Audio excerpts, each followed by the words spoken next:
Good afternoon. I'm Joel Franklin. Welcome to the JLG webcast, Underwear, Thieves, and 60 Seconds. Spooky, scary, and suspenseful books. From creepy underwear to Jack the Beanstalker, these stories will grab your audience right from page one. Today, we welcome Jennifer Bennett to our webcast series. Jen is one of the JLG book talkers and a JLG account rep since 2009. She and Deborah Ford have some great books to talk about for grades pre-K to 12. And please join the conversation on Twitter. You can tweet us at JR Library Guild and use the hashtag JLGWebcasts. If you have any questions or comments, you can send those in at any time via the Q&A box. So, underwear is always a successful hook in children's books. Is there anything special about this underwear? There is, Joel. Although you might not think so when you first start the book. Jasper Rabbit needed new underwear. With a beginning like that, just how creepy could this tale really get? Jasper feels very grown up and begs his mom to not just get plain old white underpants. He really wants one pair of creepy underwear. But later that night, when Jasper goes to bed, we start to find out just how creepy they are. They glow, green and ghoulish. After a long night, Jasper has had enough of the creepy underwear. He throws them away. But they come back. He tries every which way to rid himself of these creepy underwear, but they just keep returning. And this is where Aaron Reynolds really shines. He is inventive and evocative and comes up with crazy ways that Jasper tries to get rid of those darned underwear, all while being really funny, while still remaining unsettling, uncanny even.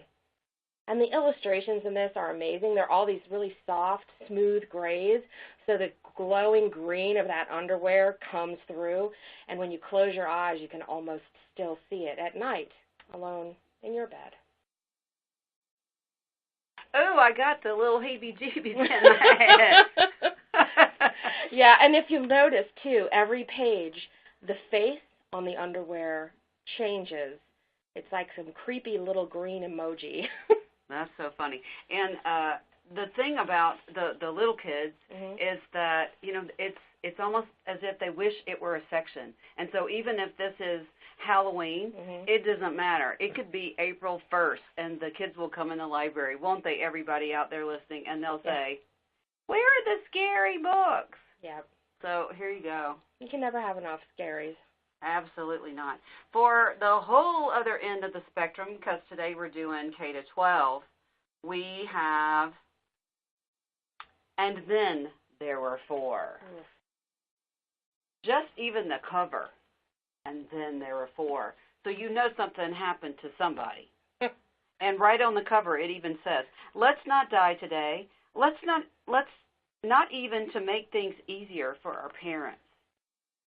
So you're hooked right from the beginning. So I think it could even be a quick pick, a Yalsa quick pick, because even from the cover, we are grabbed. And so this is a story of 5 kids who are at a private high school, and they get an invitation to all come to a student leadership meeting at this really bad condition, Victorian kind of building. And so none of them really understand why us, why me, why am I here, and why are we in this horrible building when all of a sudden, wow, the whole roof collapses. And except for the fact that one guy was standing in the turret, so the roof didn't come down on him, he is able to pull everybody out and get them in the hospital. We have a broken something, but everybody's pretty shook up. Well, little by little, they start adding the whole thing together, and it just doesn't seem like an accident. And then there were 4, because something happens to one of them, and they've decided that it definitely was not an accident, and it's not some really particularly strange weirdo. It's their parents. their parents. They think their parents are trying to get them, to kill them. They've gotten together as a group, and they're helping each other kill their children. If there's not anything more creepy than that, I'm pretty sure it beats underwear, hands down. Well, it's got to be something besides just the cost of tuition at private schools. I mean, yeah. There's a mystery to be unraveled there for sure. Yeah, there absolutely is. And then there were 4, Nancy Werlin, in our mystery high category. And, of course, here at Junior Library Guild, we have a mystery category for all age groups. We have the elementary, we have the middle, and we have the high. And speaking of middle, Jen, I think you've got a middle coming up. I do, and this is from our mystery middle category, and it is the first of a new series. Yay! Your kids will not be able to wait for the second. Unfortunately, don't know when that's coming out. I hope Deb clues me in as soon as she finds out. I'm first on the list. Okay. When we see the new one.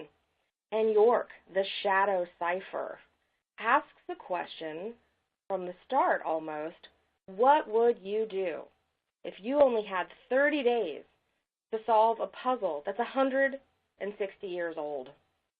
And if you fail, it means that everyone in your building will lose their home, and you'll get kicked out on the street as well. And the Shadow Cipher, what's so amazing about this is it takes place in New York City, where thousands and thousands of movies and TV shows have been and books have been set, so we feel like we know New York. But this is a different New York. It's a New York like we've never quite seen it before. And it's really because of this alternate history. And so in the mid-1800s, there were 2 twins. They were engineering geniuses who really changed the city. They transformed it. They came up with all this crazy architecture, and you can kind of get a little hint of it just from the cover. And they came up with all kinds of crazy contraptions. So you have a little bit of a steampunk aesthetic in there. And they disappeared shortly after, building all these buildings and subways and all kinds of things, and left behind a cipher that people have been trying to solve ever since. This puzzle has baffled everyone. There's even a society. People come and sightsee in New York and go to the different Morningstar twin buildings. It is a huge deal that no one can figure it out. Until a brother and a sister in the building, along with a friend of theirs, go hunting it down and trying to solve the cipher and save their home. And they go all over the city using the Underway, which is the public transit system that was invented by the Morningstars, and it is run by the Guildmen. These are conductors who act more like robots than people.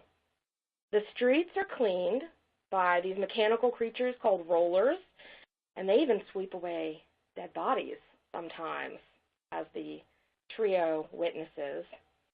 These kids are not just in the heart of a puzzle, but a really dangerous mystery, and they are stalked by menacing men who seem to follow their every movement, and even enlist friends in the building to spy on them. They're not even sure who in the Cipher Society they can trust. Danger is literally around every corner, in the skies, and under the streets. And this book is a totally exhilarating kind of roller coaster ride until the very last page, when, if you are like me, you will find yourself begging for book number 2 right now. And this just in. Da, da, da, da, da. Summer 2019. Oh! Summer 2019. Okay. Thanks, Susan, for the heads up on that. Yay. Yay. So it's coming, something to look forward to next summer. So, York. Highly anticipated. Avi is back with 2 books this year, and one of them, I'll just tell you, if you give this to your kids, better make sure they've done their homework, they've done all their chores, they've had their dinner, because once you start this book, I'm so sorry, you're not going to be able to put it down. It's 1724, and Oliver Cromwell Pitts wakes up on November 12th, while he lay asleep in my small room at the top of our 3-story house when, at 6 in the morning, I was shocked into full wakefulness by horrible sounds, roaring, wailing, and screeching. It turns out that he is about to drown in his own house. I found myself facing death by drowning in the parlor of our home. So that's the end of the 3rd chapter. And so then you have to know, well, did he drown? So you turn the page and you go a little bit further, and you finally get to the end of the chapter, and it says, the driver keeps a blunderbuss or a brace of pistols with him. Well, now I need to know that. And so then I get to the next chapter, uncomfortable, but telling myself I must have some money to buy food so I could remain in my house. I threw back the lid and looked inside. Well, now I have to know what's inside the box. And so I go, and I go, and I go, and then I get to the end of the next chapter. That was how the law did its work. Should I go on her or not? Well, now I have to know if he went. So it's like that all the way through. So it's set in a Dickens kind of time period where poor little Oliver is all by himself. His sister has already gone to London. His dad has gone to London, but he left this really cryptic note because the water has washed away some of the words. And so he decides, well, I'll just go to London and find them. Okay, so this is pre-cell phone. So I don't know how he thinks he's going to find them once he gets there, but he hasn't really thought that through. But what happens is through a series of different events, he finds himself absconded into a highwayman gang, and he can't get out. Yes, so definitely a page-turner for our upper elementary, early middle school. And that's such a Dickens device, too, leaving just those cliffhangers that keep you just saying, oh, just one more chapter. One more chapter yeah. Until it's late and you're too scared to sleep. Exactly. Speaking of too scared to sleep. Well, I really like books that are funny and scary. Yep. And so when I saw that Kiersten White had a collection of funny retellings of fairy tales, I knew I had to read Beanstalker and other hilarious scary tales. Anyone who's read the original Grimm fairy tales, you know one thing that they do not need is extra scary or strange content. And I'm such a huge fan of Kiersten's Paranormal series and the way that she really blends these unlikely attributes, you know. So retelling the fairy tales and being able to give them an extra bump of humor, I thought would just be fantastic. And this book is actually kind of a linked book of short stories. We've got Snow White, we have Jack of the Beanstalk fame, Goldilocks, Cinderella, Red Riding Hood, Rapunzel, and this whole assortment of stepmothers, kings, queens, and princesses. Very familiar characters, very familiar tales, but they're really twisted. Our protagonists are now sweetly hypnotic vampires, brain-crazed hungry zombies, and compulsive fire starters. And as for Goldilocks and her fair hair, well, White takes that tale in a very inventive and unexpected place, using her really bubbly sense of language, wit, comic timing, and, of course, a lot of homonyms throughout. It's one of those books you have to read it yourself to really get how funny some of it is. And let me tell you, you don't even want to know about the Princess and the Pea. Ew. And this book is just, it's smart, it's hilarious, it still manages to keep a really creepy edge with some genuinely disconcerting moments, just like the original Grimm tales, but it will keep you laughing as long as you keep the lights on. And you might want to pair this with your old Grimm stories. Mm-hmm. If you have some of those collecting dust, pop those things out, because I remember as a classroom teacher, I would try to teach my kids that the fairy tales weren't so Disney. Yeah, definitely not. Not so Disney. So yep. They reflect our times, and funny, scary is definitely a trend. Funny, scary is a trend. Speaking of funny, scary, for our little guys, remember a few years ago there was Leonardo the Terrible Monster? Yeah. And, it's Mo Willems, and, of course, we love Mo Willems. Well, there's a companion book, so it's not Yay! Yay, it's not really a sequel, but it's Sam. Sam is back, but he's the most scaredy cat kid in the whole world. He's just scared of everything except for his own little monster, and which is Leonardo. So if you've read the first book, then you'll get that. And then one day, Sam makes a particularly scary discovery. Frankenthaler and Carrie. Yes. And so it's a little girl and her own monster.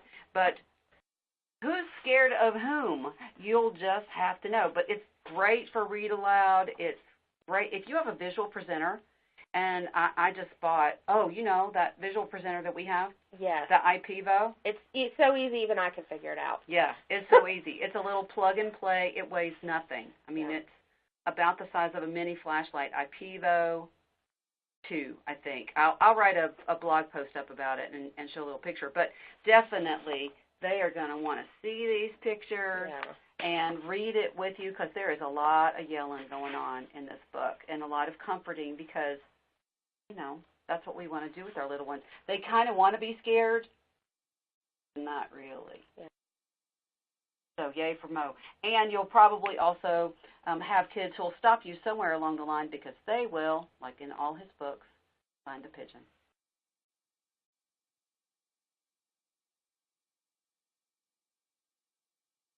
Well, we don't have a pigeon in this book, but we do have a raven.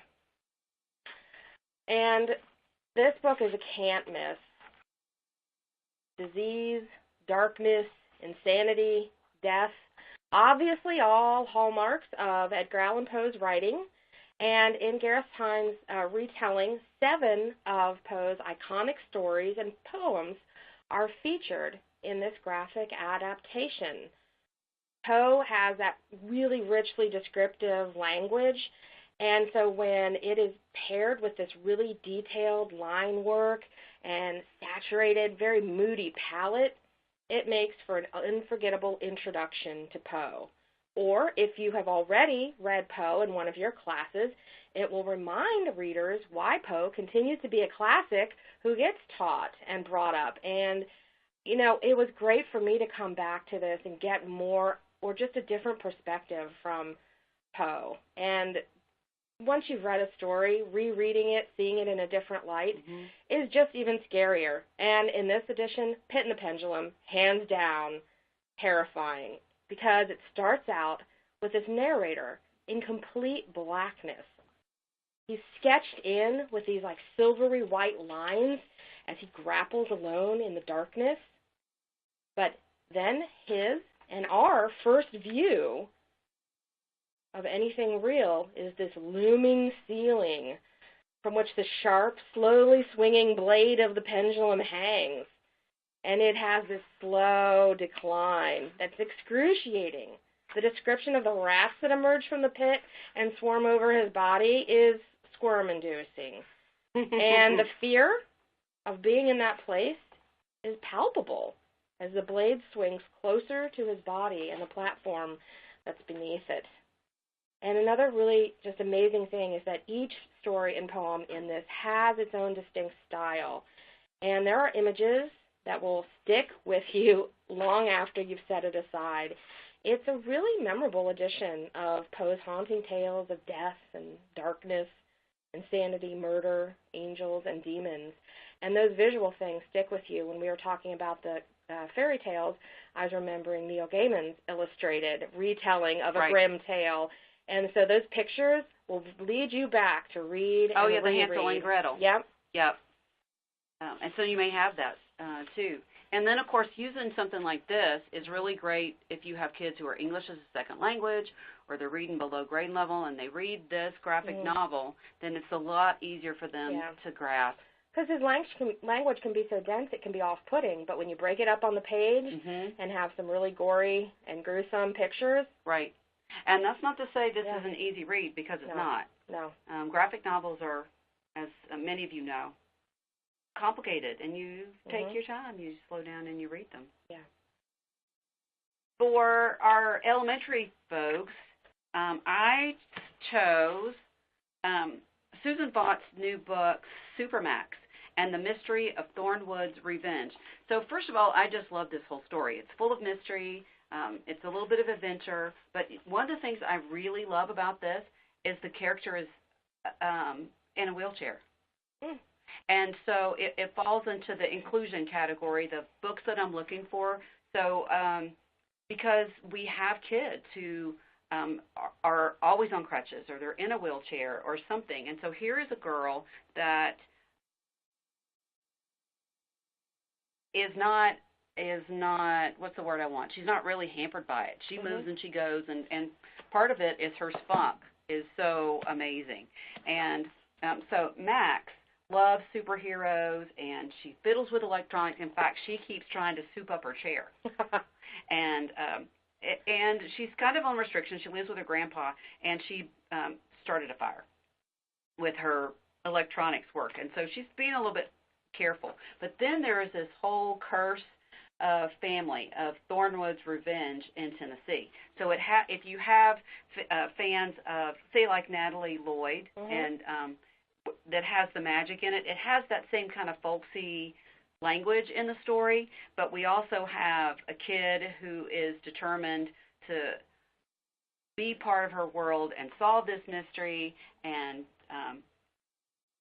it's be with her grandpa. And then on top of that, then there is this whole social media piece where the mayor and the chief of police are being torn up on social media. Somebody's made a fake Facebook page and Twitter accounts and all this kind of stuff, and so they're trying to solve the mystery of that, in addition to who's haunting the Thornwood Mansion. That is a packed book. It is a packed book, and I think you should get it. So it was really good. I liked it. This is another packed book. I could have spent 30 minutes talking about Afterlife, but we can't because we're shortening out of time. So I'm gonna try to do the quick version, and this is from a brand new category too. So if you're in high school, don't forget to look at the new thriller category. It is full of great books like this. And Afterlife, when you start off with the first chapter, this is set in the 1500s, begins with a shipwreck, cannibalism, and demon possession. You really wonder just how dark and how creepy this story can get. Chapter 2 takes us to another time and place. It's modern-day Chicago, and following a team of FBI agents who are pursuing a serial killer sniper who's been terrorizing the city. Okay, this seems a little more familiar. And so we have Claire, who's the head of the FBI department. She's in charge of the case. And Brody, one of her agents, he's this headstrong, kind of fast-thinking guy. He also is having an illicit affair with his new boss, Claire. And before we know it, he is a victim in the trap of a serial killer. And this is not a spoiler. I figure if it's on the book jacket, it's fair game to talk about. Yeah, I think so too. But he is then in the afterlife. And there's this version of, we're not even sure. Is it heaven? Is it hell? Is it some kind of purgatory? And this is where the book becomes incredibly interesting. Where the dead people are is a very unique vision. The book is being made into a movie. No surprise, because the language is so cinematic and harrowing. I mean, you really can envision walking around with Brody in the streets of Chicago, but it's one where there's no heat, there's no light, there's no electricity. There are people, and interestingly enough, all the people that Brody meets have all met their end in very sudden or violent ways. And they eat, they sleep, they talk, they even have affairs, and they patrol. Because there are also these killers, hunters, people or demons who will literally eat your soul. And Afterlife is a book that is this just incredible blend. Horror, we've got some police procedural, romance, and tense actions, with big questions about the very nature of existence and how far you would go to be with the person you love. Remember those cannibal demons from the first chapter? Yeah. They play a big part in the mystery of afterlife. And this trip to the grave is anything but straightforward or simple. Oh, I'm going to clap because that was very good. I was so glad you picked that book because it was so awesome. But yeah. It's really hard to explain. Yeah. There's a lot going on. Yeah. I'm really delighted with this new adult crossover thriller kind of thing. Back to the whole other side, elementary, middle, we have Van Gogh. This is, of course, the year of Van Gogh. Why is that? I have no idea. It's in the zeitgeist. It's amazing, though. It is. It's Van Gogh everywhere. There's Vincent Can't Sleep. There's Vincent and Theo. There's Van Gogh Deception. And even in, I'm having a blank. Oh, in Be Quiet, the wordless book, Van Gogh makes a little cameo appearance. Yeah. It's hilarious. So here we have the Van Gogh Deception, which starts off in the basement of a parking garage. And we have a boy who is in the Gallery of Art in Washington, D.C., and he has no idea how he got there, what his name is, anything. He's just blank.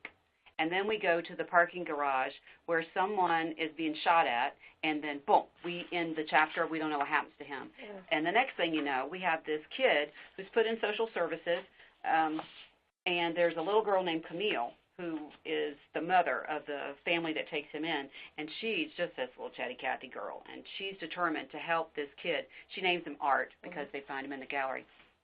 And she's determined to help him get his memory back. Well, at the same time, the National Gallery of Art is considering buying a newly discovered Van Gogh painting, but it's gazillions of dollars. I mean, it's a ton of money. And you don't want to just buy any old thing because what if it's not real? Well, it turns out that Art knows something about that painting, and the bad guys want to find him before he spills the beans and remembers what's going on. It's like Jason Bourne for kids. It's a race against the clock. It is a race against the clock. And those kids are kicking butt. I mean, they are tough. Yeah. They are tough kids, and they are not letting anybody get them down. And smart, holy cow. And another thing I love about this book is that throughout the book they're talking about art, and then you'll bump into a QR code. So you can take your little device, scan the QR code, and see the work that they're talking about in this. So you see it live and in color. And so it's kind of like going to a museum where you can learn more and just scan that little code. It is. So it is. A museum in a book. It is. And then just last week in USA Today, there was an article about a new Da Vinci painting. It's a painting of Jesus that is traveling around, and all of a sudden it's going to be sold for more than $100 million. And then in the back piece of that, it talks about how they know that it's really a Leonardo da Vinci article. I'm going to add that to the live binder. Oh, great. That's awesome. And I'm going to have to just take that book with me because I will tell you, Dad, this is a title that one of my colleagues asked me about. She said one of her librarians raved about it. So she went to our library, picked it off the shelf, and I haven't been able to get to it yet. Everybody's been reading it. Oh, well, here you go. Give me my copy. Yay. Oh, let's read a story. I Want to Be in a Scary Story by Sean Taylor and Jean Julian. Hello, little monster. What do you want to do today? Can I be in a story? All right. What sort of story? I want to be in a scary story. A funny story might be more fun. Not for me, it won't be. Okay. We could start the story in a dark and scary forest. That's a good idea. You ready then, little monster? You bet I am. Oh, my golly gosh. Is that too scary? Just a little. Would you rather it was just a spooky house? That sounds better. Oh, my goodness me. Is that too spooky? A little bit, but never mind. Okay, well now something scary is going to happen. What? You go inside, and a creepy witch will jump out. Okay. Oh, yikes and crikes. So here is just exactly what we're talking about earlier. It's for little kids who love a scary story, but they don't want to be too scared. So we have our little monster who takes him a while to figure out how scary he wants the story to be. And it's also like you're really learning how a story is put together through the narrator and monster interacting. Mm-hmm. And so they're kind of learning to write their own story. They are, and maybe they'd like to write their own story when they're finished. Yeah. Yeah. And last but not least, the last book from our title, we have a story of 60 seconds. Long Way Down, Jason Reynolds. And this is a book told through poetry, and so I just have to share a little snippet of that poetry. And then there were shots. Everybody ran, ducked, hid, tucked themselves tight, did what we've all been trained to, pressed out lips to the pavement and prayed. The boom, followed by the buzz of a bullet, ain't meet us. This is a really powerful novel in verse, and the narrator is 15 years old, and his brother shot and killed by those bullets that are flying. And our narrator, Will, knows the rules. Don't cry, don't snitch, always get revenge. So he pries open the middle drawer of his dead brother's dresser and takes out the gun that's inside.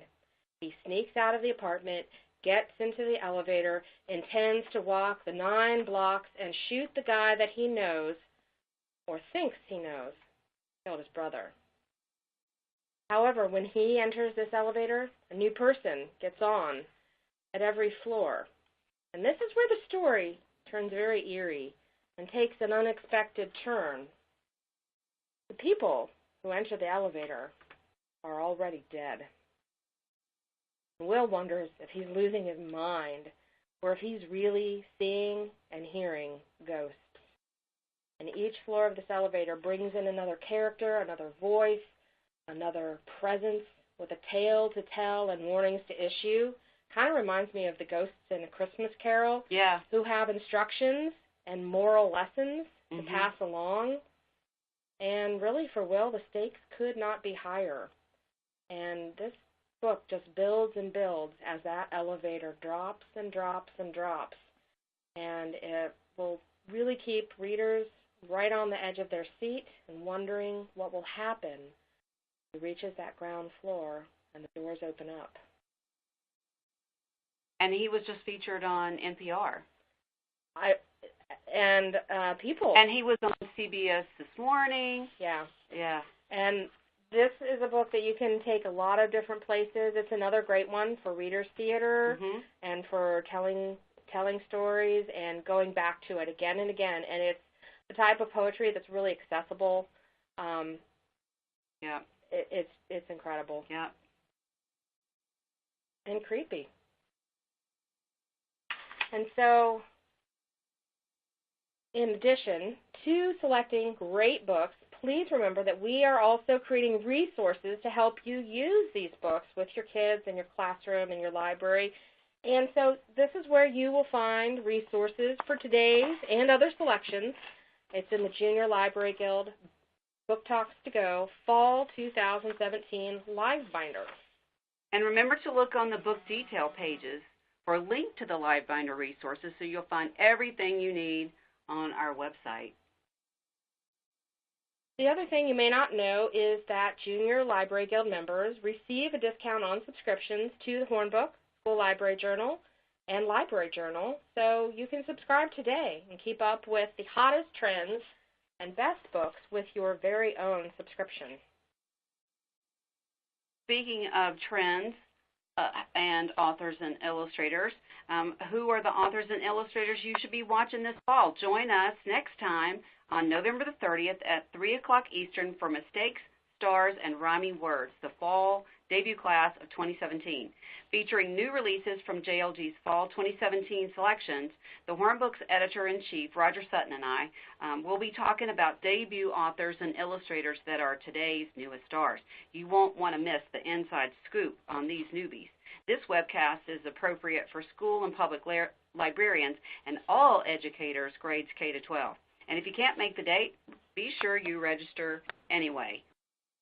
A link to the video archive of this webcast will be emailed to you after the event. And please check out our website after the webcast for the recap blog post. You'll find a list of today's 12 books. Don't miss the links to their book detail pages and plenty of other resources. If you need credit for attending today's webcast, now is a good time to go ahead and click on the certificate folder and print out your certificate of attendance. Thanks again to our co-host, Jennifer Bennett, for spending some time with us today. If you're looking for a book talker, JLG has a team that is ready to book talk just for you. Contact your account rep on how to set that up. Thanks to you, our listeners, for supporting these authors and illustrators with your time. And you can ask your account rep about all of our books and categories if you have any questions. After today's webcast, you will receive a short survey, and thanks again for making the time to give us some feedback. Tomorrow, you'll receive an automatic email from today's webcast, and if you follow the link, you can watch the archived webinar and then also print out your certificate of attendance after 10 minutes of viewing. Until next time, thanks again for joining us, and happy reading.